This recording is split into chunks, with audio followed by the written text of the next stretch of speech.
welcome everybody to the webinar on the new 4473 form. We're very excited to have you guys join. Today we'll be having Ezra Weinstein, CEO of Coreware, doing the presentation and personally walking us through the new features and what it means from a workflow standpoint with your coreSTORE point of sale. For those who are joining who are not clients or not using coreSTORE yet, if you guys are interested in like what you see, we'll send some information out in the chat box below. But this is not a sales webinar, but this is a training webinar, just to be clear. So if you guys want a further demo or just want to talk more about coreSTORE point of sale, we'll have our contact information and we'll reach out to those. Outside of that, welcome Ezra. I'm going to go ahead and turn it over to you now. All right. Thank you everyone for joining. I know time is a valuable commodity right now. Everyone's busy. Everyone's selling or looking for things to sell. That's the challenge of the times right now. So I'll keep this pretty short. Definitely ask questions. I think it's important for us to be holding this webinar because the most important thing, I'm assuming all of you are familiar with the new 4473. You know, it's basically the ATF is requiring you to start using the new 4473 beginning November 1st. Being an FFL, I would assume that you are all familiar with the changes. They seem significant, but they're really not. Basically the same information with a little bit of a different order. So the sections change. Inevitably, that actually forced us to change the way our 4473 process works. And I think it's a change for the better. From my standpoint, it works better, it flows better, and I think it will be less work for you as the dealer. So we've had this in place for the last couple of weeks. We've been testing and we've got a small handful of beta testers using this. We will be rolling this out tonight. So what I'll do is, what I want to start with is to make sure to try to avoid any panic moments. All of you are using the system. You know that there's the bound book module, which is where the 4473s are maintained. The first thing, let's say we roll this out tomorrow. So the first thing that you're going to see is when you click this Manage 4473, you will not see any 4473s listed. If you take anything away from this webinar, please take away this panic moment that doesn't have to be a panic moment. The key is this will be empty because this is the new form 4473 2020. You won't have any because you haven't started using it. All you need to know is in the bound book, so I'll go right back to the bound book module. Under the menu, the ... menu, there's a Legacy Manage 4473 menu option. This is, to me, the most important part of this webinar. I want to try to avoid panic. Inevitably, I'm sure we'll get about 17 different help desk tickets in a panic asking, where did our 4473s go to? So they are right here. And if I click on that, you'll see all of the 4473s that are in here. That's where all the old 4473 forms live.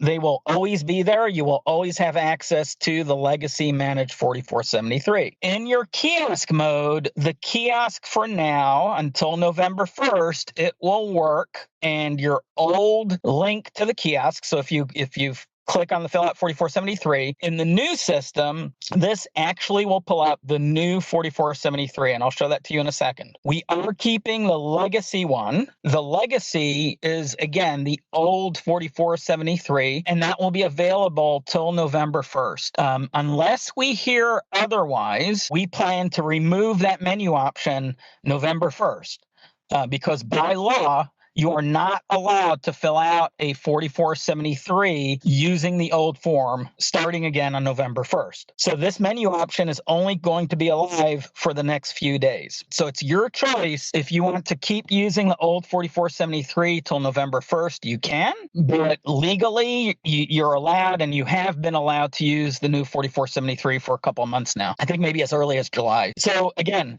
if you see the word legacy, that just means it's the old original 4473. The first menu option, the legacy manage, you'll always be able to get to because that's where all of your older 4473s, before the time that you switch over. That's where they will live, and that's where they will always live. And then you'll have the newer ones that are sitting in the main screen here under just the Manage 4473. That's point number one. Point number two, with the new 4473s, so the key is there are two ways in coreSTORE to fill out a 4473. This is true in the old and the new. Basically, there are two ways that I guess the process can start. In theory, you could be selling an item, which of course you'll be using the sales screen, and we'll go through that. So if you're selling a firearm, you may start with that. There are times when you're not putting in a transaction through the sales screen, but you still need to fill out a 4473. So you can still do that. You can still start a new 4473 right from hitting the new button. Most of the time, you're going to be selling a firearm, and therefore it's really the sale process is what will start this 4473. And this is really the biggest change from previous, because what we're doing is we're actually starting the 4473 transaction after that sale is either suspended or the sale is completed. It all depends on your workflow. I think most of you probably suspend a transaction, which makes more sense because you want to run the next check. What we'll do is we'll go into the sales screen. This is just the typical point of sale screen. I'll go ahead and scan in a serial number. Okay. So I just scanned in a serial number. It happens to be a Remington 870. I'll go ahead and select a customer. Again, one of the things, if you haven't been reading our What's New, always try to read the What's New. There's always some goodies in there. So the What's New is right above here. Again, for any new users, or maybe if you're not a customer yet and you're just trying to learn more about coreSTORE, the What's New is really valuable because this is where we provide you with the latest and greatest updates. Always make sure to look to see if the What's New is blinking red, and that tells you, hey, there's something new that I should read up on. And make sure to always hit the read more, because typically there's a lot of different updates and news, and I promise none of this is irrelevant. I mean, there may be one or two issues, if you don't use work orders, maybe an update on a work order doesn't really matter to you, but you can skip those because we have headings on each little topic. One of the things I just want to point out is we streamlined the process of scanning a driver's license. So you can just click the scan driver's license to pull a customer up. If they already exist, it will pull the existing customer up. If they don't, it will let you add the customer right then and there. Saves a few mouse clicks and a couple of keystrokes. That's a nice little new feature that I'll point out. In this case, I don't have a scanner. I'm actually sitting in the car. I was traveling. I'm just on my notebook. But if you had a scanner, you could scan the driver's license. I'll choose this customer, who is me. I can go ahead and add a payment if I want to at this time, or I can just suspend this transaction. So let's go ahead and I'll just suspend the transaction. Here's the biggest change here is actually on the receipt. The new 4473 process starts out with a sale transaction. It's either a suspended transaction or a completed transaction. But in either case, what we're doing is we are actually creating a 4473 transaction right then and there. And you'll notice, besides the actual transaction barcode, there's actually a QR code. A QR code is just what they call a two-dimensional barcode. It's a square barcode, and it has data in it. The nice thing with the QR code is that we can take that QR code, and if our kiosk has a scanner on it, which I would recommend, the customer can retrieve their 4473 so they can start filling it out. Here's the biggest difference. In the previous system, your customer could start a 4473 without having the items specified to that customer. They could start it essentially at any time. We are extremely careful with the ATF rulings, and we are extremely careful with how we program our systems to make sure that you stay compliant. The way it's worded is that Section A must be filled out first. Section A of the 4473 is the firearm section. And this is how the system works. Your customer cannot initiate a 4473 until you initiate it. So basically, you initiate it. The easiest way is by simply completing or suspending a sale transaction. This is really nice. I think most of you know we recommend recommend a great scanner. That's right on Amazon. It's $99. You can put that scanner right on the kiosk. If I assume most, if not all of you, have kiosks for customers to walk up and fill out their 4473s. So basically, you just put that scanner right on the kiosk. And the second step is, of course, the customer would be going over to fill out their 4473. So if we go back to the bound book, and we'll just imagine that we're going on the kiosk, I'll just do it from the menu. So this is what the kiosk looks like. The kiosk basically says, all right, if you have a QR code on the receipt, just scan it. Now, the nice thing is you can email the receipt to the customer, so they can just use their smartphone, just like you're checking into a flight. You've got a QR code right on the boarding pass. Same thing. They can scan this. You can also type it in if you wanted to. So it's completely up to you in terms of how the process initiates. If you want your customer to initiate it, the easiest thing to do is to simply scan that QR code. You'll also notice, if I go to my managed 4473s, you'll notice that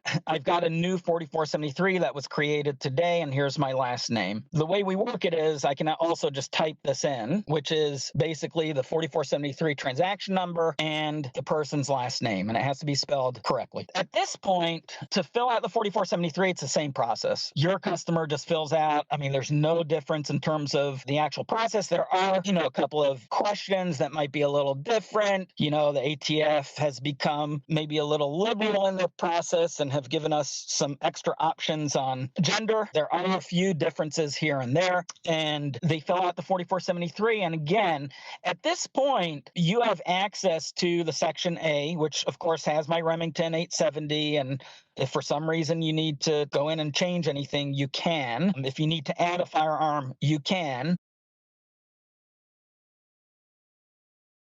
This new 4473 only allows 3 firearms on the primary form, and then there's a continuation form. So our continuation form, that's already handled by the system. So it will print out the continuation form for you. In terms of after the customer fills out their Section B, you can actually go in and fill out the Section C. So I'll just go to one that already has information filled out. And again, the Section C is where the NICS check occurs. For those of you new to the system, we do have a Chrome extension for doing the NICS check. Everyone needs, this is really important. There's another important point. Make sure that you download the latest plugin and follow the installation instructions for the latest NICS extension. Your current extension won't work. And if you need any help with installation, definitely reach out to support. That's what we're there for, is to help you through the little trickier parts. Basically, you'll download the Chrome extension by clicking this option, and you can follow the installation instructions here. If you're installing it on a machine that already has the extension, make sure to uninstall the extension and then reinstall the extension. I don't think the installation will do that for you. Ken, I know you're with us. Ken's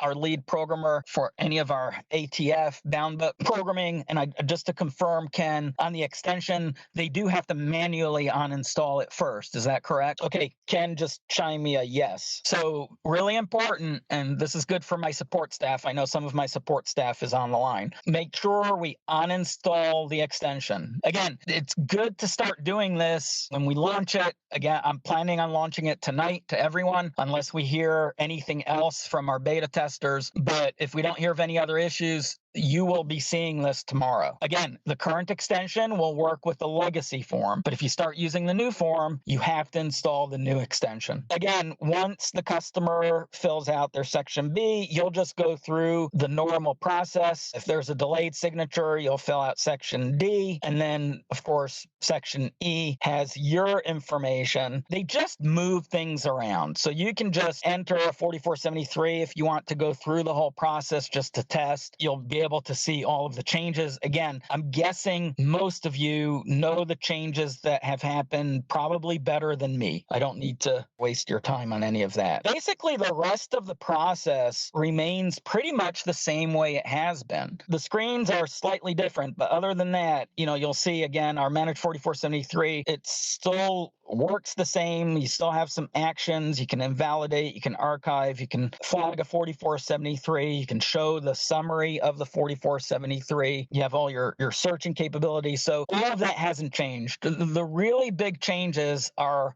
for the kiosk. For those of you who have set up a kiosk, you have a shortcut that's going to that form to fill out the 4473. You want to change the shortcut so it goes to this website. You don't need to write this down because all you need to do is click the button and it will take you to show you what the shortcut is. And for those of you who are new, who've never set up a kiosk, setting up a kiosk is very easy. The word kiosk just means the customer has a computer that they're going to, and that computer can be a tablet, it can be a full-blown computer, it can be a Chromebook. So it's not any specialty hardware. All you need to do is make sure you have Chrome installed on that machine. You don't need the extension on that machine because you're not going to run a NICS check from a customer kiosk. Basically, you just need Chrome. You would do two things. You'd create a shortcut for this, filling out the form. Then you would also make sure to create an actual employee that basically has no access rights other than filling out the 4473. Let's see if we can just show you, because I don't have one in here, so I'll just create a new employee. I'll just show you how that's done in case some of you are new. I'll just call it kiosk. You can call it whatever you want. Just give it an email address because it's required. It won't be used. Really, all we need is to give it a username. And again, the password doesn't really matter because, again, this is going to be accessed by the public. You can make it as simple as you want. I'll just do it as kiosk 1, 2, 3, 4. Basically, you scroll down. These are all the access rights for this particular employee. I'm going to leave everything as you do not have access to anything other than in Boundbook. I'm just going to go all the way down here and fill out 4473. It's the only option that'll give the user access to. So it's really easy to set up that kiosk user, and then I'll hit save and we're all set to go. And that creates our kiosk user. So all you need to do is now let them log in as kiosk and should be all set. Choose a location. Make sure you assign that kiosk. So if you have 2 locations or more, typically you'll want to, again, it doesn't totally matter. You can just create 1 kiosk user or you can create 1 for each location. Either or, if you're creating 1 for all locations, just make sure you check all locations. In the ATF ruling, the customer is obligated to fill out that information. I would need to see an actual ruling by the ATF. I go by what the ATF publishes. And according to the ATF ruling, a customer is obligated to fill out their own information. I don't even advise putting a scan. We don't even support scanning at the kiosk either. Because again, that's not how the law reads. And I would rather you guys don't get in trouble. In theory, we could carry something like that over if there's a driver's license in the sale transaction. I'd have to talk to Ken to see if his understanding would be that we could do that. And then, yes, what we could in theory do, since we're initiating the 4473 from the sale, we could in theory copy over, if it is a driver's license, we could fill out that ID information. So yeah, that's no different. You would just fill that out in section C. And right now, again, we're not feeding that information automatically. I don't think it's free. I don't think there's a place to put 2 different IDs on the 4473. Yeah, I mean, the closest would be to provide, a photo of some supplemental documentation, if that would count. But I don't know if they would really need or use that. But that's only if the ID doesn't show their current resident address. So that's what that's for. Yeah, excellent question. We have a couple of customers in that situation, and the answer is absolutely yes, because all you need to do is if you're not starting a 4473 from a sale, you can just click on new 4473. And at this point, you would just enter their last name. This is not part of the 4473. This is for our information, just so you know, but it's still required. And then you can put in the serial number. So I'll put in a serial number that I know is in the system. So basically I would enter the serial number here. Again, your serial numbers have to be in the bound book to use the 4473. And then basically I would just submit section A, and you'll see a new transaction just got created, 131. And then I could, again, go in and actually put in the customer information. Either you can turn your screen around if you don't have a kiosk set up, or you can go to the kiosk and they can fill out their 4473. Again, you would just give them this transaction number to type in with their last name. If we're in the 4473, I type in 131 with the last name of Weinstein, no space, and then they just fill out the 4473. So absolutely, you can totally use use the system. If you haven't started with the rest of the point of sale, you can absolutely use the system to start tracking your bound book and your 4473s. Does the item have to be in the bound book in order for them to fill out Section A? Yes. It does. Yeah, that's what I thought. Yeah. Just to answer that question in a little more depth, maybe you're not ready to take your bound book live either, but that's okay. Let us at least import your current stock so your serial numbers are in there with all the data that needs to be filled out. And if we need to import again, we can always import that bound book again, but it does need to have valid serial numbers. It'll be live tonight. So if you join late or missed what I said at the start, by tomorrow, make sure to check your what's new. I'm planning to launch this out later tonight after kind of closing time. That way there's no interruption in your business today. But when you start coreSTORE tomorrow and you go to your bound book and you go to manage 4473, there'll be no 4473s. So I'm just repeating what I said at the beginning. Do not panic. You go back to bound book, hit the ... and your legacy manage 4473 menu option will show you all of your current 4473s that are in the old form. So make sure you take a note of that. Also, I did want to mention one thing about the 3310s. You notice there's the sale alert that's on the bound book screen that Ezra's showing. The 3310s will definitely be, modified for connecting to the new 4473s by the 1st. They may not be ready tonight, though, so don't do any 3310s for a day or two if you're going to be switching over. This is something that, due to the change in the sequence of events of things for the new 4473s, we are not locking out any of the sections. If one needs to be modified and re-signed, one can go back into Section B in this case and change the values and clear the signature and have them re-sign it and save that. And any kind of tracking for ATF purposes as far as changes and corrections are concerned, we're going to be doing under the hood. It is pre-populated with as much as we can put into it. It will include the FFL address and FFL ID and the transfer seller's name. You'll see here, shows me, has my address. So all of that information is already there. So you just need to sign it.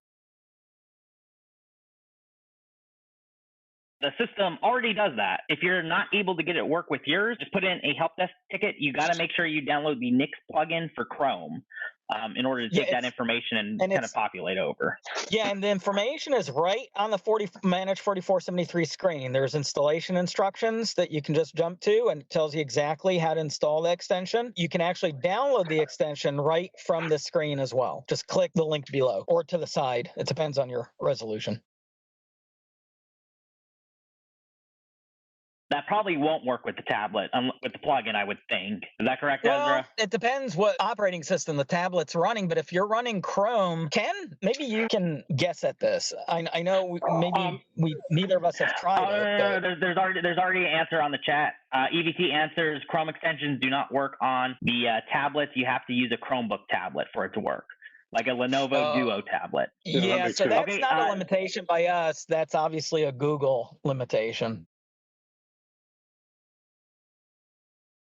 In Section C, you can specify a secondary document. So you can specify the primary document, whatever that might be, driver's license or whatever else it is. And then you can actually specify a name of a secondary document, and you can upload a photo of that secondary document. Yeah, and if a Nix check is not required, then you could include that information in question 29 at the bottom, which would include the permit name and permit number and those kinds of things. So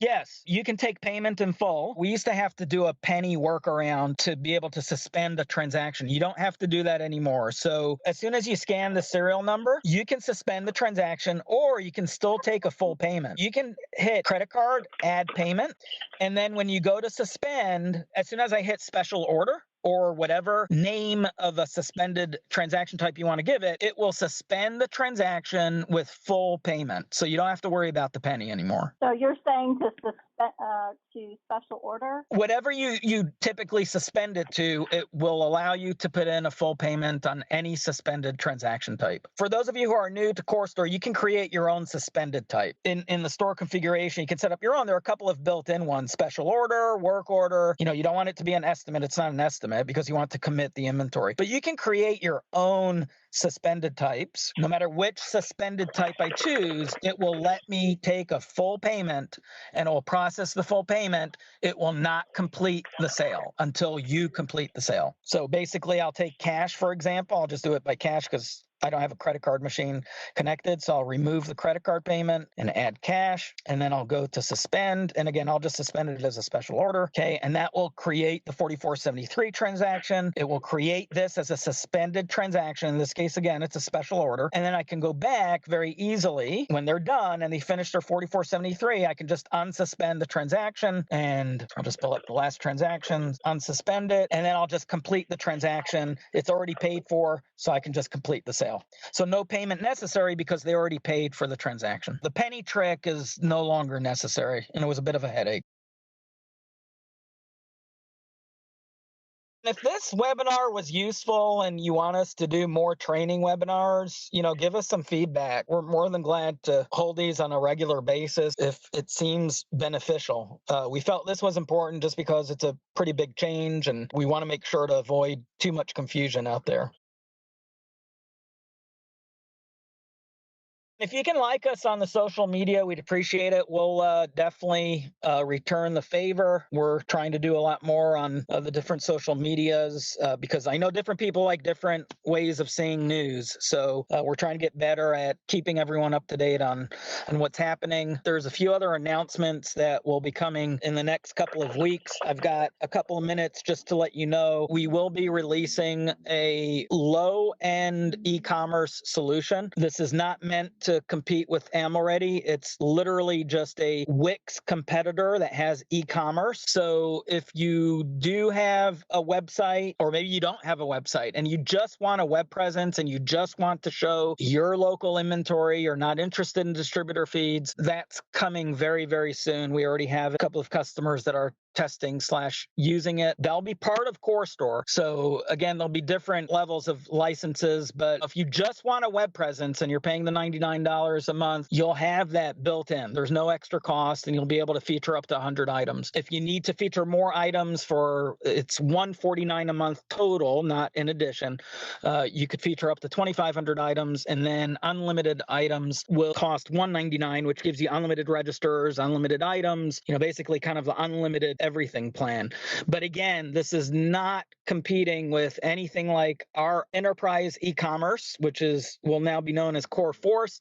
It's not competing with AmmoReady. It is specifically geared for customers who just need a web presence. They want to be able to sell online. They want to be able to show local inventory, and they don't want to be a part of the 2,500 other sites that all show the same distributor inventory that nobody's getting a whole lot of orders unless you're really working the site. Just to position it kind of fills in a gap. Truthfully, that gap, it's being filled for mostly non-firearm businesses that have asked us to, these days, especially with Corona, we can't sell a point of sale system without having a built-in e-commerce. It's practically impossible. So we're making it available to all of you just so it's there. You can also just use it as a secondary site. If you already have AmmoReady, but you still want maybe your own site and you need a little more control over it, you need to be able to modify the pages to your heart desire and do whatever you want to do, it's a good solution. So if you're interested, shoot us a note. We can definitely create a front end site for you to play with, and you can get a preview of that. We'll be officially announcing it within hopefully the next couple of weeks or sooner. Just a brief little highlight on what's coming. I want to say I just appreciate everyone joining in the afternoon. I know everyone's super busy, so we had a good attendance. Thank you, everyone. Thank you for your input. Keep sending us questions. Keep sending us recommendations. Half of, I would say even 80% of everything that we do in the system is because someone asked for it. So literally, even this latest addition, not to allow transferring to the same location, that came from a customer request. The work order images came from a customer request. A lot of these, the payment processing ability to store store a card on file now if you're on CoreClear. That came from a customer. Everything that we do is from input from you. And sometimes, yeah, it might take us a while to do something. Sometimes we don't do it because it may be a request that maybe makes sense to you, but it wouldn't make sense to our customer base as a whole. But in general, I'd say 80 to 90% of the requests that come in, we listen and we do and we act. And that's what makes us different from our competitors. We don't sit there and focus on what we had yesterday. We focus on what we're doing tomorrow. And everything we do is to try to help you and help make your job easier. And quite frankly, help reduce the help desk tickets that come in. So I promise you, we don't program anything to make your lives hard because that makes our lives hard. So I can promise you that. That's the goal. We're trying to make everyone's life a little bit easier here. Thank you, Ezra, for the presentation. That was the first time for me to actually see it, so I was very impressed with what we've got set up for the new 4473 form with coreSTORE. So if you are not currently a coreSTORE member and you're interested in subscribing, be sure to go to coreSTORE.info. And if you are already an active member of coreSTORE, we can't thank you enough for being part of our little family here at Coreware. We're super excited that you could join. We'll be sending out an email with the recording of this webinar, so that way you guys can do a training with your employees, or if you just need a refresher, you can watch it at your pace or at any time. We will be getting knowledge-based articles put in response to the new 4473. Thank you, everyone that did attend. We appreciate you coming, and we hope everyone has a great rest of their week. Thank you, everyone.